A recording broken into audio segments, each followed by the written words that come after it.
কক্সবাজারে ঘুরতে গিয়ে দুর্ঘটনায় স্ত্রীসহ আহত অভিনেতা জোভান। দুর্ঘটনায় গুরুতর আহত হয়েছেন সময়ের আলোচিত অভিনেতা ফারহান আহমেদ জোভান, তার স্ত্রী সাজিন আহমেদ নির্জনা।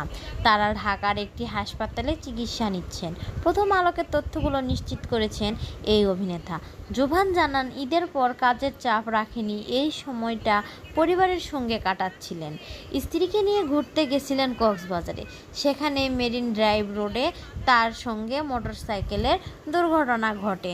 জোভান বলেন, আমি নিজেই বাইক চালাচ্ছিলাম। এটি একটা স্কুটি ছিল। আমার স্ত্রী পেছনে বসেছিল।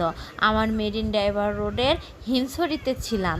বাইক চালাচ্ছিলাম, যাচ্ছিলাম। হঠাৎ আমাদের সামনে থাকা একটি সিএনজি কোনো সিগন্যাল না দিয়ে দ্রুত ইউটার্ন দেয়। এমন অবস্থায় হঠাৎই ব্রেক করতে গিয়ে আমরা দুজনেই রাস্তায় পড়ে যাই। 11 জুন এ ঘটনা ঘটে। জোভান আরও বলেন, আমরা উভয়েই শরীরে বেশ কিছু জায়গায় আঘাত পাই। আমার স্ত্রী আহত হয়। আমাদের পা ও হাত ছুলে যায়, কিছু জায়গা জখম হয়। আমাদের পরের দিন আমরা ঢাকায় ফিরি। এখন নিয়মিত চিকিৎসা নিতে হচ্ছে। কথা বলার সময় এই অভিনেতা হাসপাতাল থেকে ফিরেছিলেন। জানালেন, নিয়মিত ড্রেসিং করতে হচ্ছে। এই অবস্থায় আপাতত কোনো শুটিং রাখেনি। যেসব শুটিং ছিল সেগুলো বাতিল করেছে। তিনি বলেন, চিকিৎসকের কথা মতো এখন নিয়মিত বিশ্রাম নিতে হবে। পুরো সেরে উঠলেই অন্য কিছু।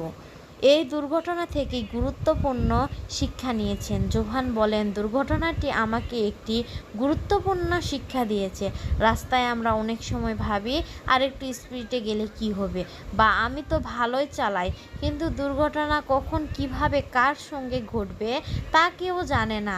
কয়েক সেকেন্ডে অসাবধানতায় জীবন বদলে দিতে পারে। এছাড়া সচেতনতার বার্তা দিতে সবার উদ্দেশ্যে তিনি বলেন, ট্রাফিক আইন মেনে চলুন, কারণ আপনার জন্য অপেক্ষা করে আছে আপনার পরিবার, আপনার প্রিয় মানুষগুলো। গন্তব্যে একটু দেরিতে পৌঁছালে ভালো, কিন্তু নিরাপদে পৌঁছানোই সবচেয়ে গুরুত্বপূর্ণ।